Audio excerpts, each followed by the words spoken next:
And, everybody, letting everybody come into the room here. I think we're still RE plus energized or fatigued or both, but good afternoon and welcome to another episode of Dispatches. We got a few hundred people in this episode, so we have a lot of questions today.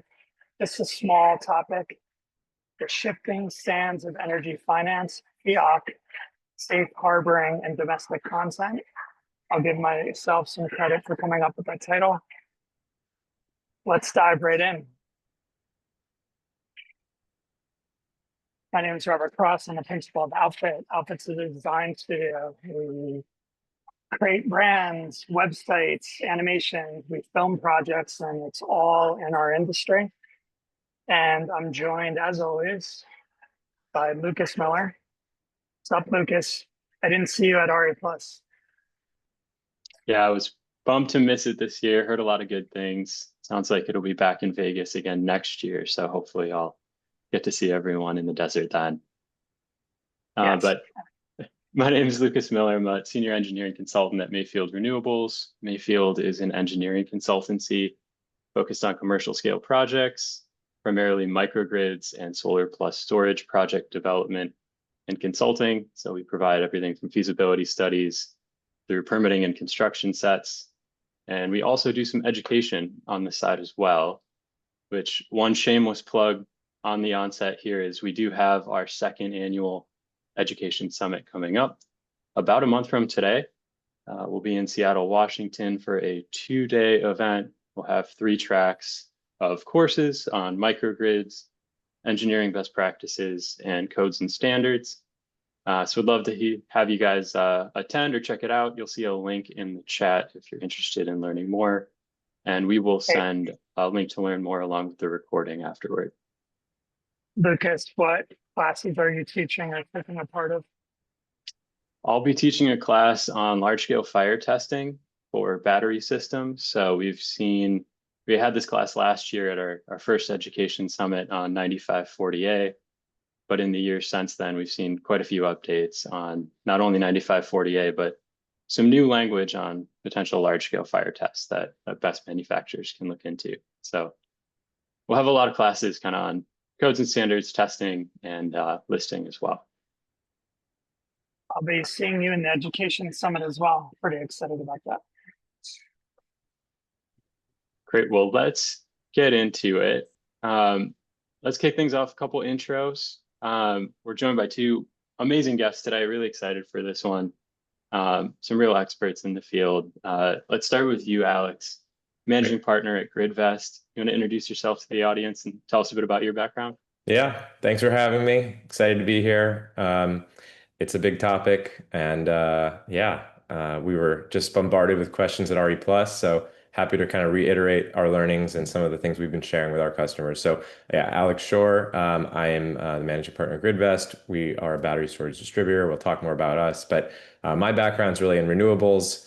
The last 15 years or so, I moved to China in 2011 to start a renewable energy financing company. And we were doing some of the first rooftop solar PPAs called Cedar Clean Energy. So did that from 2011 onward. And and then from there, once COVID happened, back to the US, and I've since gotten into the energy space in the US, thinking it's going to follow a similar trajectory. So really excited to be here today, and thanks for having us. Great. Thanks, Alex. And last but not least, we have Dan Martin, founder and CEO of Amped Solutions. Dan, how are you doing? I'm doing great. Thanks for having me. I started investing in solar in 2005, a company that is no longer around called Sunlink, which had, I don't know, 40, 50% of the market share in ground mounts in the US at the time. Since then, I've been investing in energy, got real interested in batteries in 2014, invested in a company called Jelly, which was doing software for batteries, and started Amped in 2017 to really put that Jelly software to use. I needed to be a developer and sort of own my own projects to make sure that the batteries were not getting jettisoned by people who didn't understand them or thought they were too expensive. And so I've been doing behind the meter commercial and industrial solar and storage and increasingly microgrid projects in California since 2017. Great. Well, we are conveniently coming right out of RE Plus, so I'm sure you've gotten these questions many times and practiced the answer many more times, Dan. But what does Amped do? Give us kind of the elevator pitch. You guys a company, what markets do you serve? What are you guys interested in? What should folks in the audience know about Amped? Sure. We do soup to nuts. We sell end customers behind the meter. So that means our customer is like a hotel or an agricultural processor.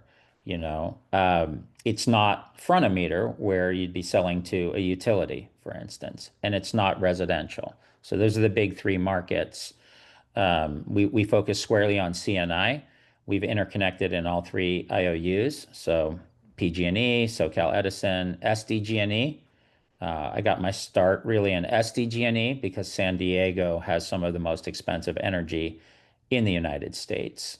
So it seemed like a very good value proposition for our end customers. I spent most of my early days in hospitality, which is code word for hotels, very tricky to finance. So we had to work on some very creative financing solutions to get those projects built and sold.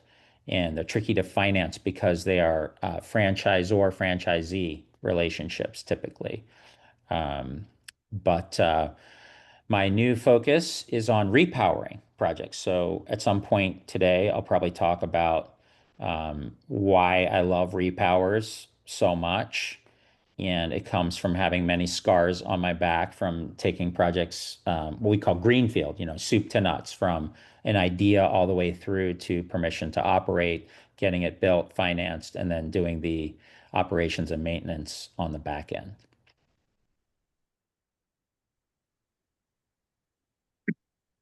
Alex, good to Yep. see you. Yeah, great. I think the last time we talked, I can't tell it was at RE Plus or a dinner in Northeast Italy, since we had the nice Mayfield and Alexity dinner. GridVest provides value by simplifying the procurement, financing, and development of battery energy storage systems. You focus on CNI. Talk to me a little bit about your company and what you're seeing today in the landscape. Yeah, great. Well, happy to be here, and thanks again. And so, we work with companies like Dan Martin, who and Amped Solutions, who developers who are looking to buy battery storage systems, but may want to have more flexible payment options. They may not know exactly which battery system they need to buy, and they probably need help with logistics and contracting and commissioning and integration of different systems, right? A battery, an inverter, and an EMS, and getting a full system together is no walk in the park for those who have actually done it. So GridVest is really becoming something that's unique. We're not a traditional distributor of equipment because we're dealing with these kind of custom high spec systems. We're not a traditional lender because we're actually getting involved in buying and selling the equipment. And we're not a traditional system integrator because we're not putting our logo on it and selling our own box. We're really finding the best solutions out there, integrating them with the right systems and reselling them with flexible payment options. So definitely a unique solution that we think fits, as you mentioned, squarely in the CNI world, but also we're seeing a lot of interest in the smaller utility scale side and distribution level grid, and a lot more front meter projects. So right now, obviously, the big thing is given our expertise with sourcing from China, right? I spent 9 years there, speak Chinese. We have a Chinese person on our team who's based in Nanjing who helps us to source as well. We're getting as the best and cheapest products that are coming in from China and integrating them with US made inverters and other parts, but also we're getting ready for a world that maybe is sourcing from beyond China, and we'll talk more about that today. But we're sourcing from talking to every supplier out there who has potential ability to sell a non-FEOC battery system. So we'll talk more about that when we dive in, but excited to be here. And yeah, I think we can help facilitate the combo a little bit. Thank you, Alex. So, front and center, before we get into the weeds on regard to safe harboring, FEOC, and all that fine language, so to speak, everybody who's working in the industry is aware of this trend, but it's super spiking in recent times and growing. Electricity is growing, is getting more expensive. And here are some of the headlines from various publications, including some of them that are specific to our industry. And in general, I'll kind of just open this up to the group. There's headwinds, there's tailwinds, and there's rising electricity prices. Alex, as we head into the fall here in the home stretch, what do you think is, we're going to talk about the challenge side, but what do you think is the biggest opportunity for the industry in developing projects? Yeah, I mean, I think right now electricity price increases is going to drive energy storage more than any other factor. The second biggest one might be about like access to power and data centers and others needing electricity. But this is going to be the thing that I think gets a lot of headlines in the next year, as almost every utility I've seen across the country is requesting rate increases. And the new policies are only going to further slow down new generation that was coming online and increase the cost of electricity. So storage is going to make a lot of sense in demand charge management, in helping to do time of use arbitrage, in obviously increasing the utilization of solar because a lot of net metering programs are phasing out. So it's just, I think, going to be the inevitable driver. And I think it will lead eventually to a place where projects are economic without tax credits, as the systems become more widespread and the price of the electricity keeps going up. So I don't know if Dan, you have thoughts on that or anyone else, but Yeah, I would say here in California, we're experiencing, over the last, say, 10 years, double-digit price increases. And especially since the 4-day power outage in broad swaths of California in 2019. Since that time, PG&E in particular has embarked on a massive undergrounding effort. A lot of it's wildfire prevention related. So you're undergrounding power lines, you're taking care of, billions and billions of dollars of liabilities. Um, and then data centers came, sucking all the amps out of the system. And then this FEOC stuff, or foreign entities of concern, came. And under the present administration, we are discouraging solar and wind, or at least removing incentives, longstanding incentives for those two generation sources, which combined are responsible for about 80% of the new supply each year. So we've got insane pressure on demand. We are throwing a lot of headwinds at the incentives that are driving 80% of all new supply in this country. Prices are only going to go one direction. You're constraining supply, you're surging demand. We're already seeing it. But the other third piece of that is climate change. California as a state is getting drier and hotter, and so there's more and more fire, which means more and more CapEx needs to be spent on preventing wildfire. Thanks for the context. Just to give you an idea, when Lucas and I were doing research for this episode, the scope of what we're talking about here, projections are suggesting that it will raise U.S. household and business energy expenditures by $28 billion annually in 2030. Just the stone's throw away, and then accelerate to $50 billion by 2035. So this is a massive issue that's not going anywhere. Lucas, do you have anything to add from Mayfield's perspective? I don't think so. I mean, looking at this graph, what strikes me is just how remarkably stable prices were for quite a while. And then we hit COVID, we hit maybe some accelerated electrification, we hit changes in policy, we hit this data center moment. And so as Dan alluded to, prices really are seemingly only going one direction. And from Mayfield's standpoint, serving the commercial market, that's just a growing piece of the budget for most of our commercial clients, is that the OpEx cost of power is a big one and an increasing piece of the pie. So definitely something to keep an eye on, something that'll probably steer more people toward alternate fuel sources or potentially defecting from the grid entirely, which we'll get into in a little bit. Yeah, I'm just going to throw in a quick factoid. A typical hotel might be 1 acre, and its max demand, its max power need at any given moment might be 150 kilowatts. So all of that utilities infrastructure, the poles and wires, were designed to support that max demand. A single DC fast charger now is 150 kilowatts. It equals an entire hotel. And now you're saying, hey, hotel, throw down 4 of these. Well, imagine how long it takes until the poles and wires and transformers around can't handle that grid planning. That's also a big factor in what will be rising electricity prices. As a colleague of mine likes to say, the physics problem coming to the grid. Well, let's move out of physics and into the fun stuff, policy. Chemistry. Yeah, chemistry for next month. Alex, let's start with you here. I know there's a lot going on in the federal and local policy world. We've got a rough timeline here of the commercial scale investment tax credit and what to expect. On the right, you'll see just generally what are the categories that we're keeping an eye on here policy-wise. But how would you make sense of the landscape, Alex? Kind of where we are, what you're keeping close tabs on.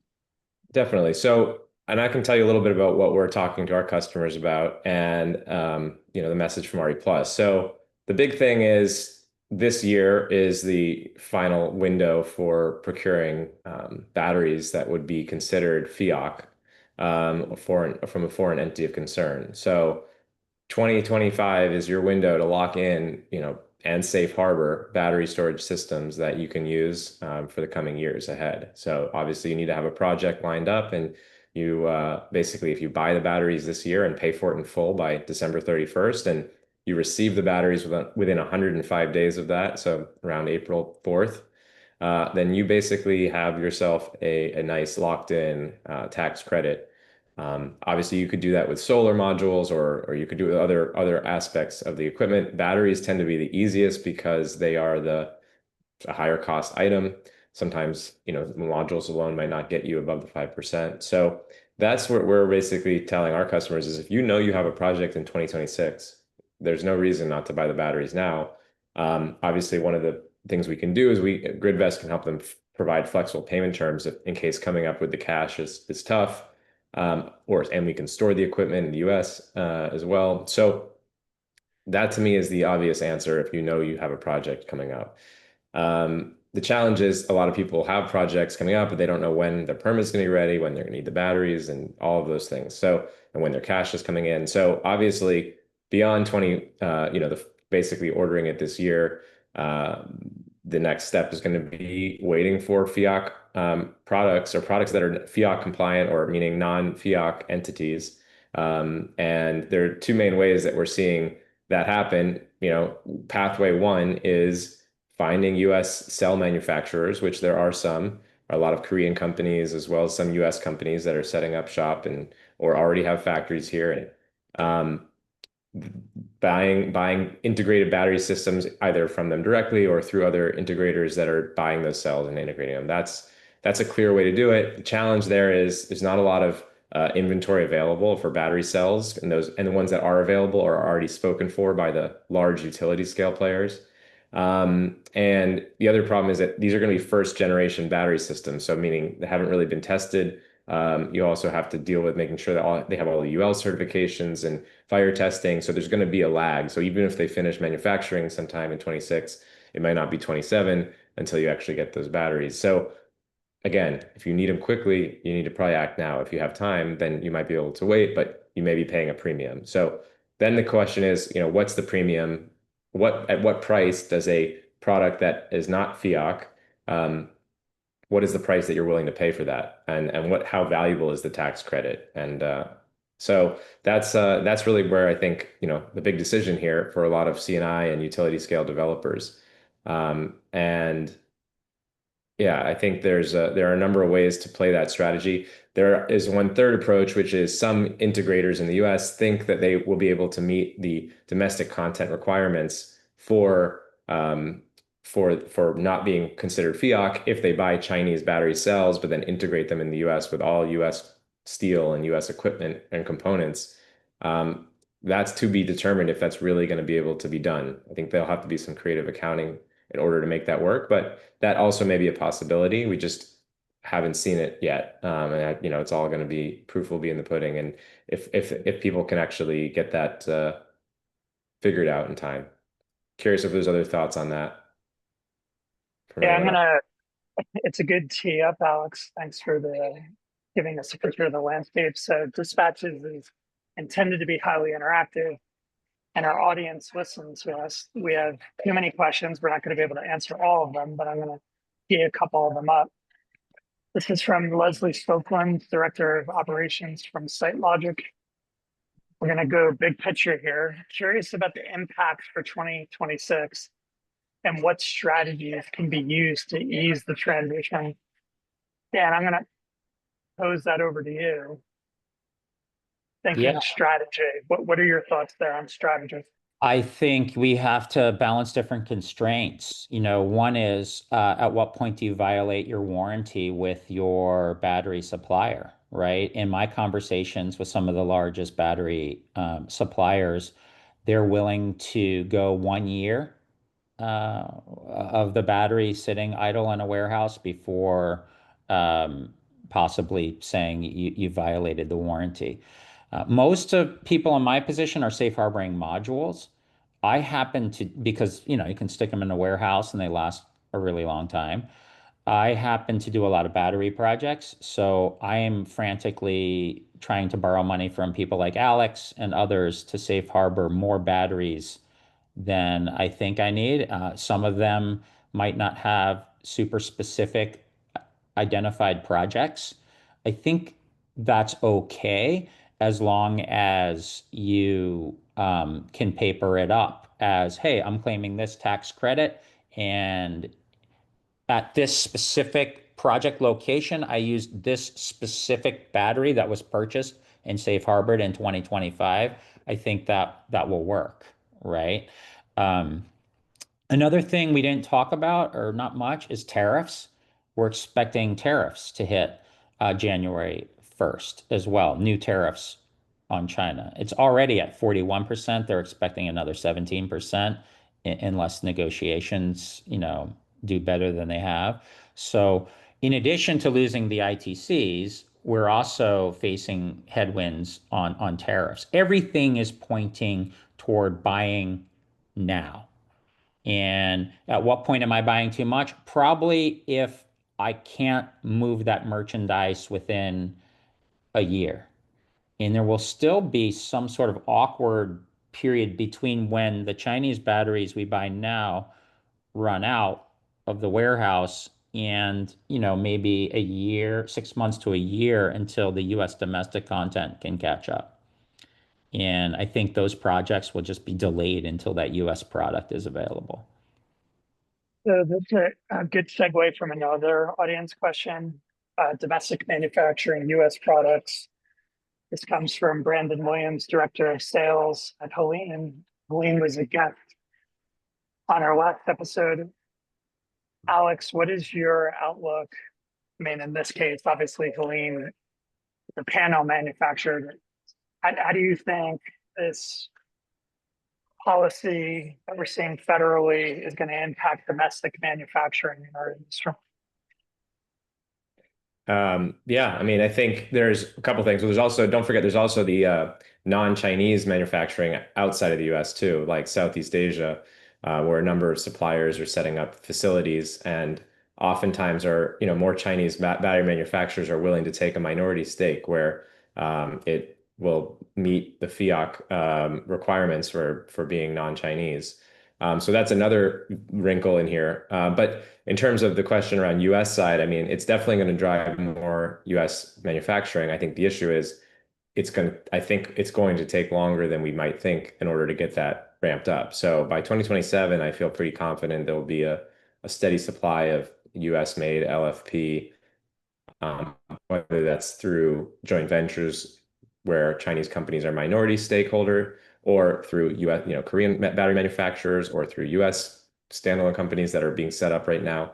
Um, but I think the issue is how do you get to that point in 2027, and what's the price going to be? And I think those two questions are to be seen. Um, and luckily, as we pointed out earlier, or luckily or unluckily, like with the increasing electricity prices, a lot of these projects probably can justify an increased battery system cost of 35, 40, 50% or more, depending on, if you're getting the bonus depreciation on as well as tax credits, that might be able to help you stomach that increased cost of the system.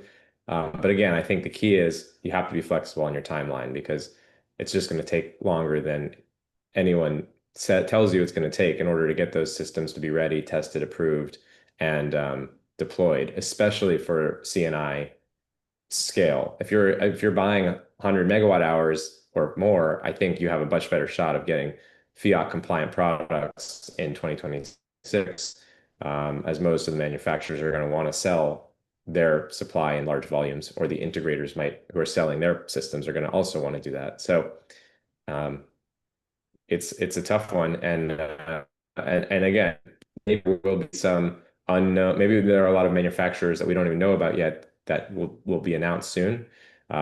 So who knows? It could be fast tracked, and in 6 months we could be sitting here saying, "Hey, look, there's all these great options." I'm just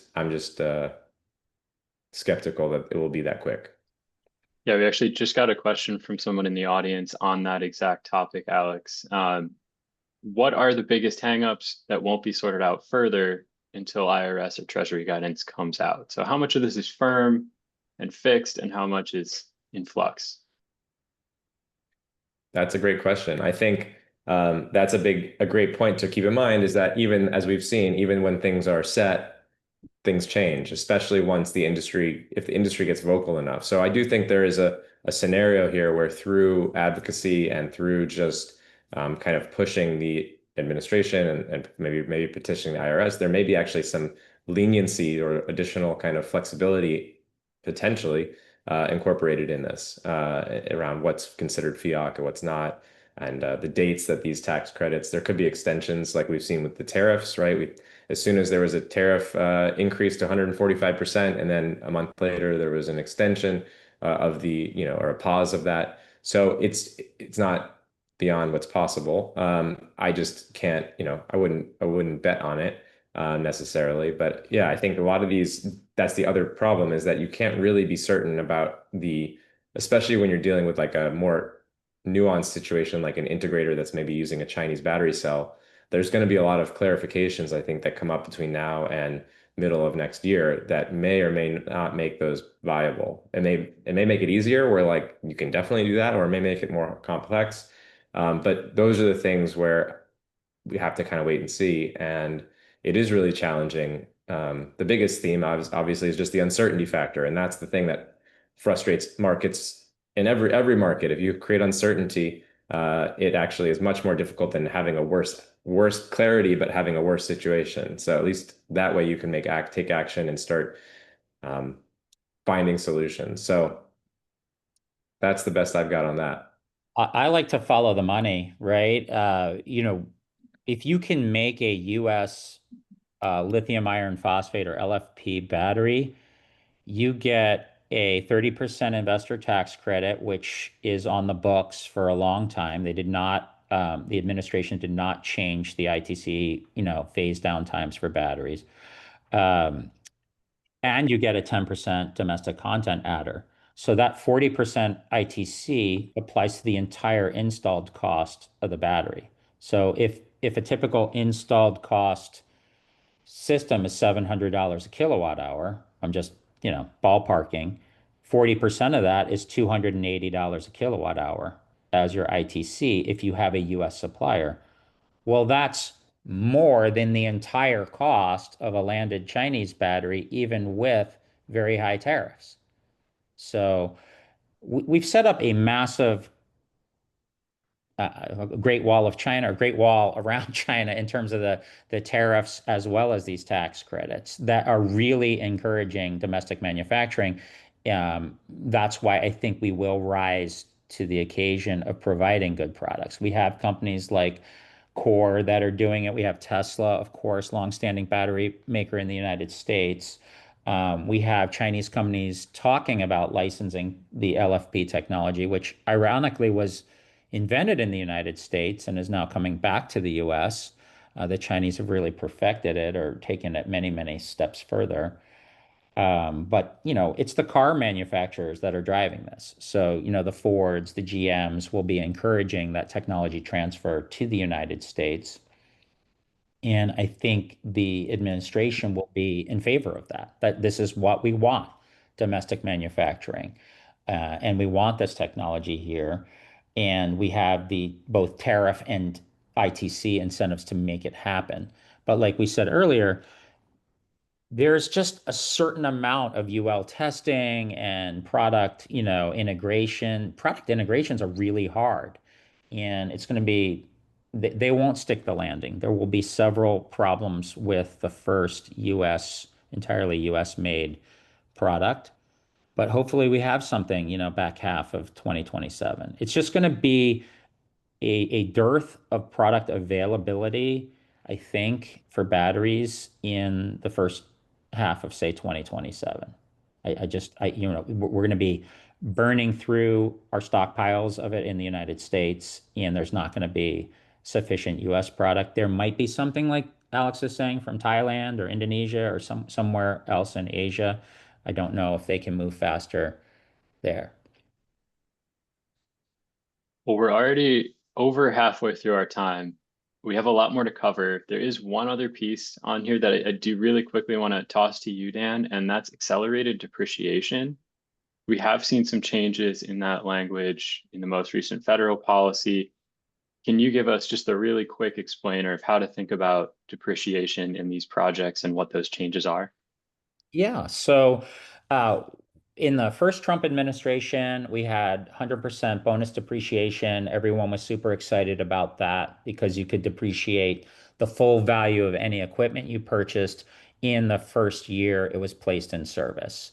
And he who owns the equipment the day it's placed in service gets the depreciation benefit. Um, that was phasing out. It went from like 100 to 80 to 60 to 40 to 20. And just in time for it to phase out completely, Trump is reelected and reinstates the 100% bonus depreciation. Um, as pertains to our equipment, solar and batteries are eligible for this. However, the depreciable basis on which this occurs is whatever the cost of your project is, fully, installed cost minus one half of the ITC amount. So if you think about having a 30% ITC, half of that ITC is 15%. So the depreciable basis on which you can do that nice juicy tax benefit is going to be 85% of your placed in service cost. Um, and yeah, this is an important benefit for people that have tax liability. The traditional tax equity market is folks like banks and wealthy family offices who do have that tax appetite. So I would think this would be a lucrative a lucrative thing, a more lucrative thing for them versus not having access to the bonus depreciation. We also have um, ITC transferability that was preserved in the um, uh, one big beautiful bill. So to the extent that you don't have a ton of tax appetite, you can transfer or sell off your ITCs for cash and use the bonus depreciation yourself for the projects you hold.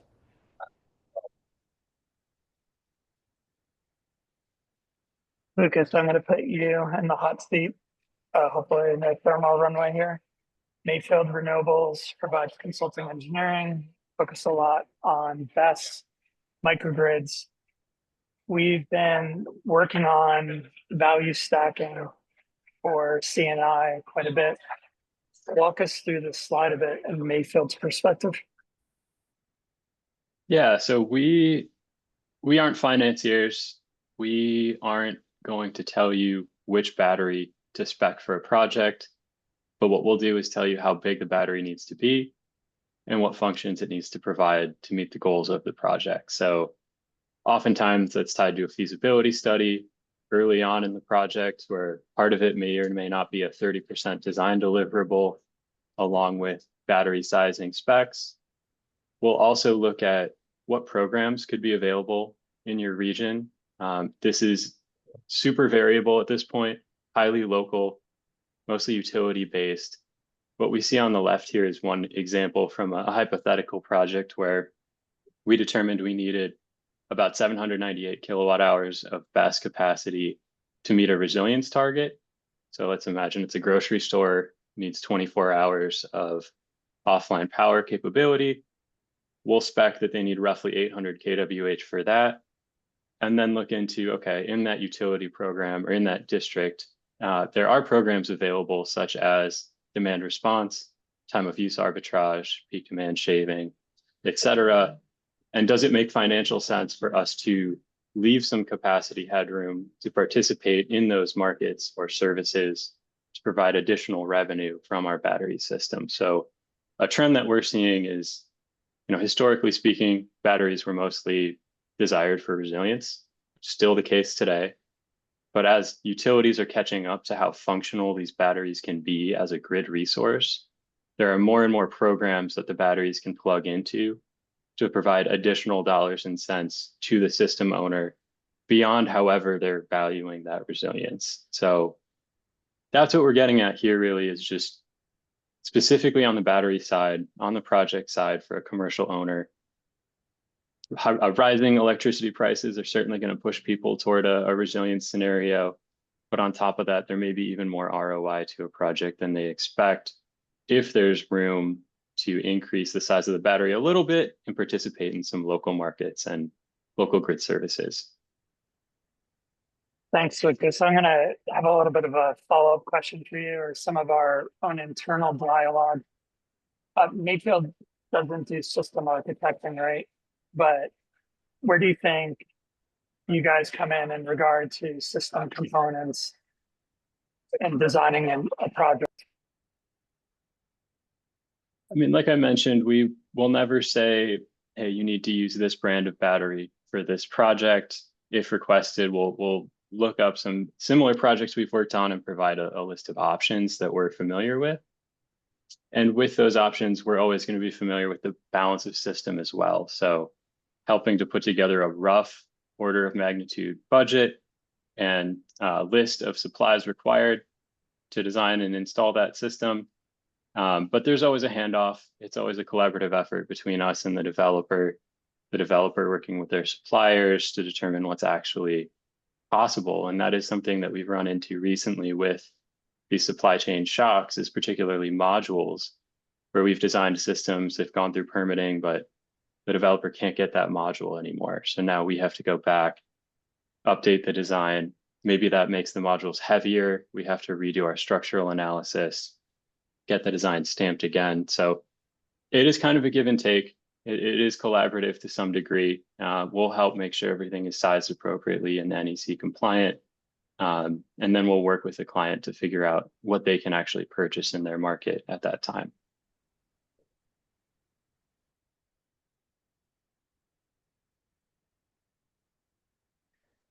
I think we're going to talk about safe harboring now. Yeah, let's get into a little bit more talk on FEOC. And Alex, I know you helped us put together this one, so I'll just turn it to you to kind of walk us through what we're looking at here and what the audience should take away from it. Yeah.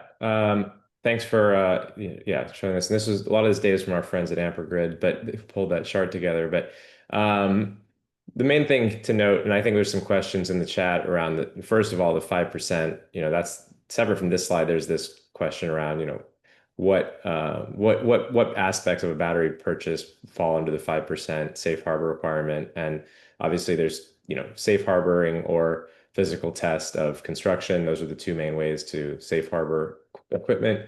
And then you could lock in that tax credit for up to 4 years. And there are a number of ways to structure that, but basically, I think whatever you've paid for that system all in is what would be factored in. So, if that supplier is going to do some kind of additional, I don't know, technical designs and studies and things like that, I think that would, and you're buying in bulk, that's included in the price, then that would be help you get to that 5%. So you might be able to use that as a way to increase your total cost. And yeah, it's also just, I think it's the easiest way to hit the safe harboring. So that's why most people are using it, easier than proving the physical test of start of construction. And it's easy to buy a large quantity and then allocate them for different projects, right? So you buy 10 megawatt hours of batteries and you have 10 projects, and as long as you clearly allocate which megawatt hour is going to which project, then you've got 10 projects that are now safe harbored. So by only having to put up to 5% of the cost of the project down.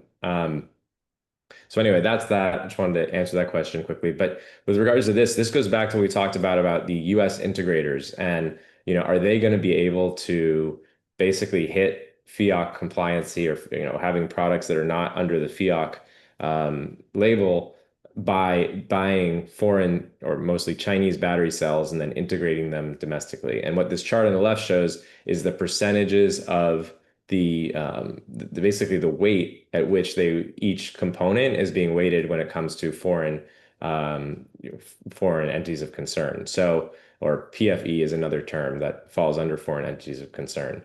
And that is that it shows here basically that the 1 megawatt hour projects, so system size, so a block that is 1 megawatt hour or under, is actually going to have a better shot at reaching that FEOC compliancy or ability to not have non-FEOC label on it, rather than a project that's 1 megawatt hour or over. So if you look in particular at the cells row, you can see 52% of a project that's over 1 megawatt hour it's going to be based on the cells and where they're from.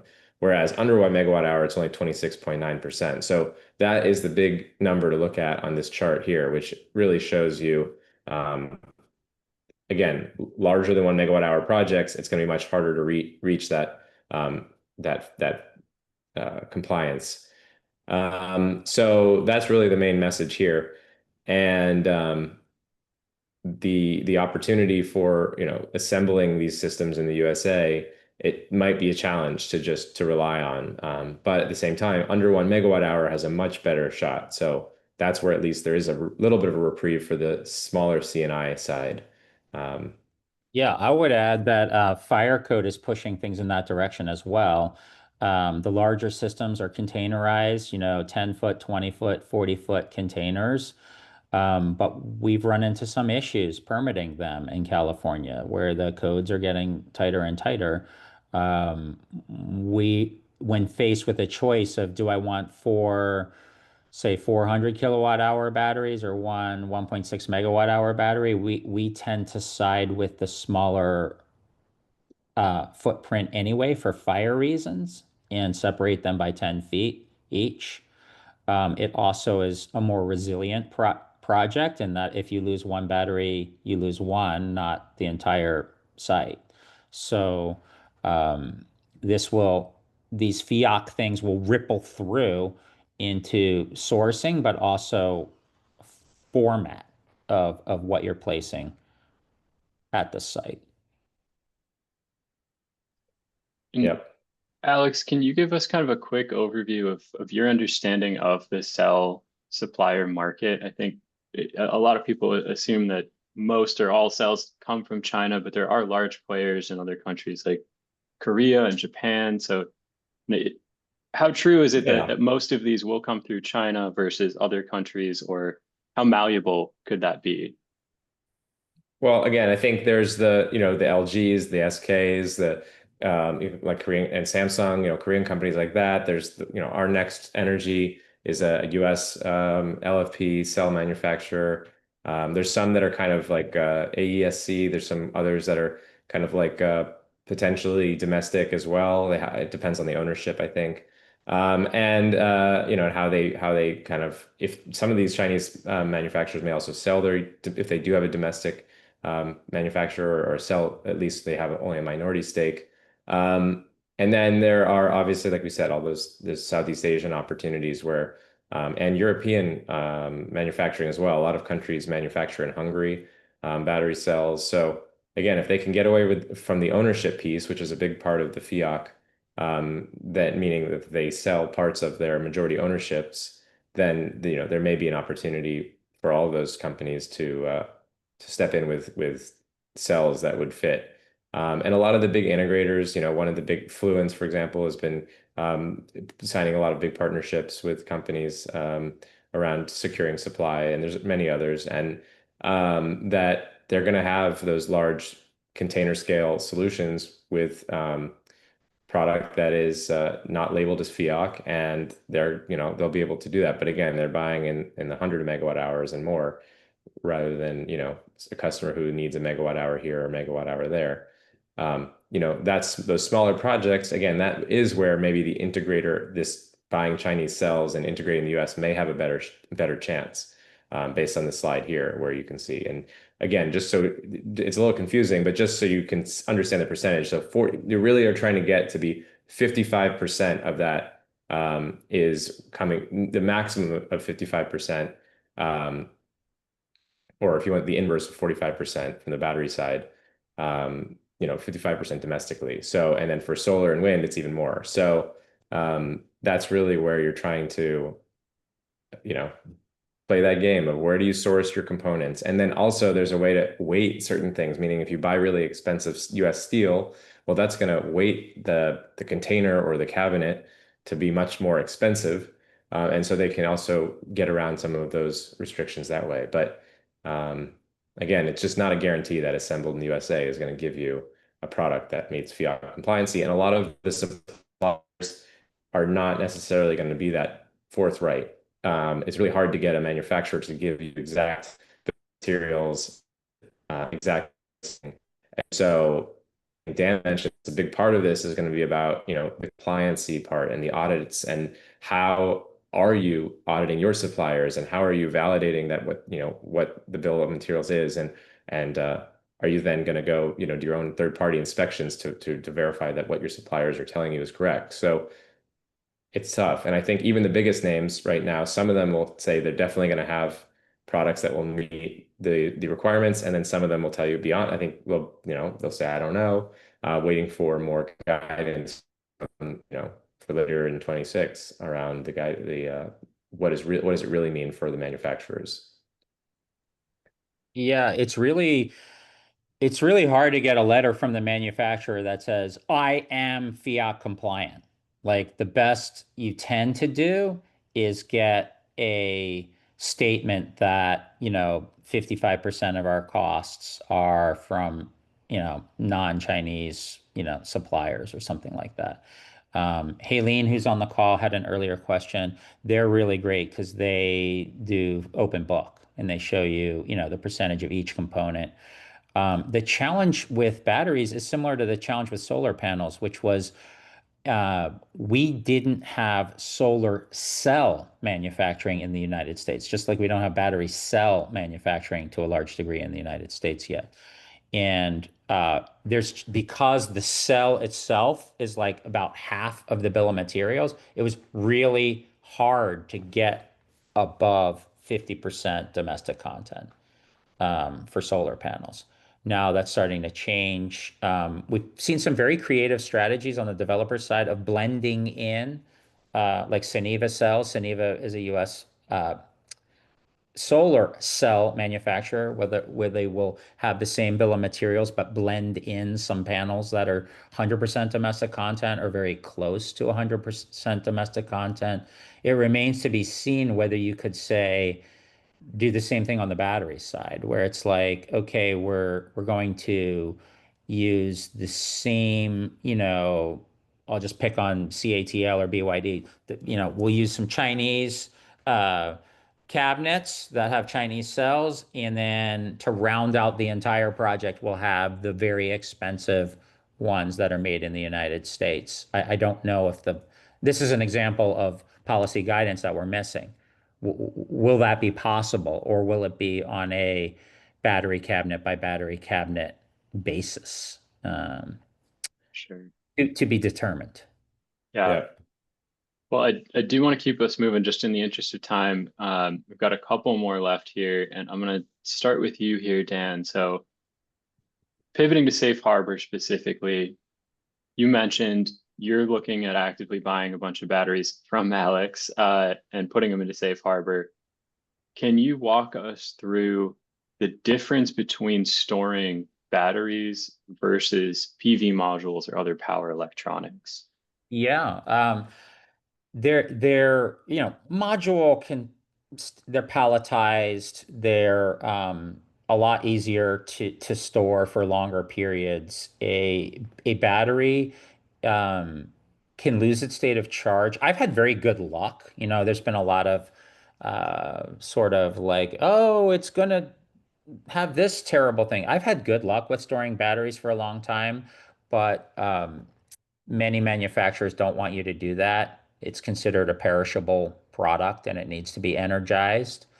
And so there's not many warehouses that can, energize lots of batteries and store them for a long time. And then you run into the fire issue. It's like they're not well understood. So if you own a warehouse, you'd say I don't want it. Even solar panels. Now we're running into warehouses that are classifying solar modules as a high Has stacking that. that will block sprinklers or something like that. So, we're having to rethink how high those pallets can be stacked in warehouses, and what kind of warehouse is optimal for storing solar modules.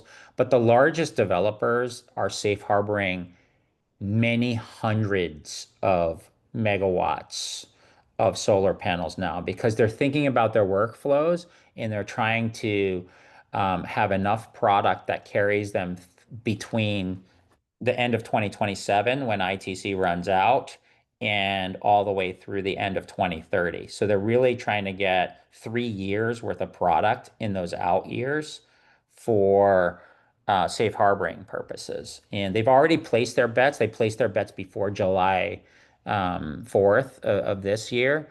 And when the guidance came out, recent guidance came out in August, they placed additional bets. I am looking at the July 3rd deadline next year for safe harboring for modules, and thinking that if I wait until April, uh, I may be too late, because if everyone waits until the last minute, then there might not be product availability. It's a multi-part test. You have to pay for the product. You have to receive the product within 105 days of paying for it, and you have to have clear title to the product for safe harbor. And for projects bigger than 1.5 megs AC, there's additional like physical work tests.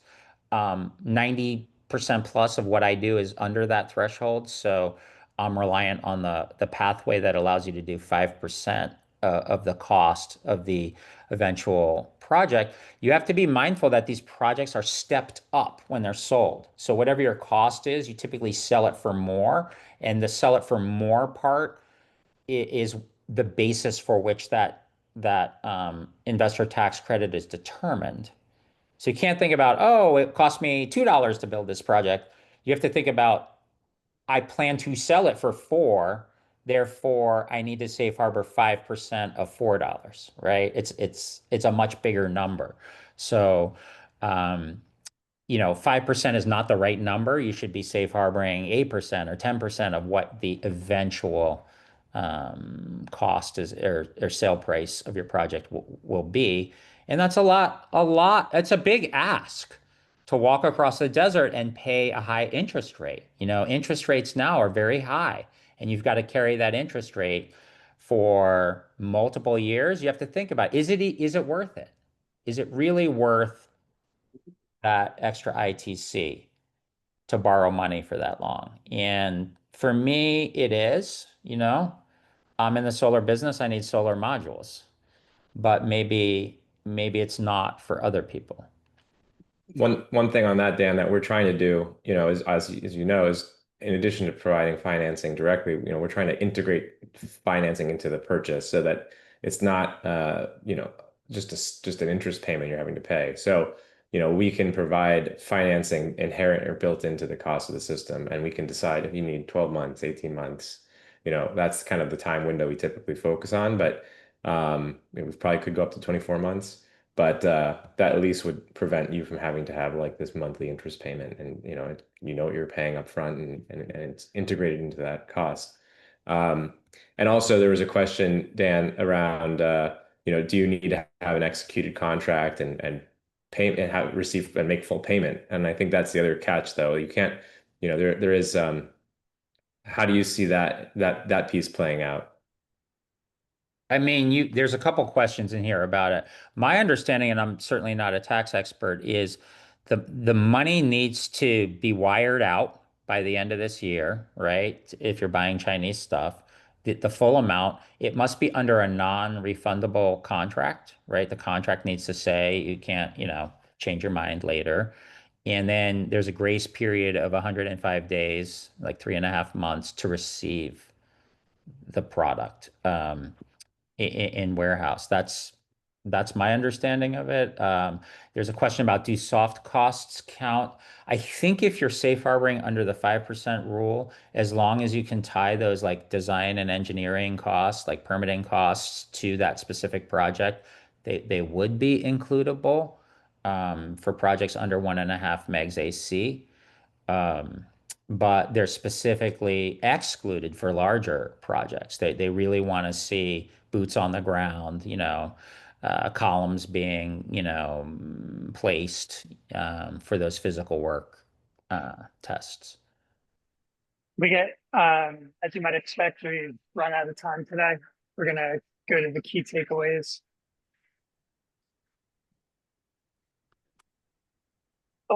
Electricity scarcity can't be cured by price increases. DER development is often faster and cheaper, and grid upgrades or interconnection. The C&I storage market is about to get more diverse and competitive. And there's a few near-term paths forward for the C&I storage market. Dan, Alex, Lucas, any of these that you're really honing in on from your respective lenses? You gotta get some batteries now, and if you don't have the money, talk to Alex. He's got a great idea of financing these batteries. Buy enough for your at least 2026 project plan. And if you can negotiate longer warranty agreements with your supplier, even better.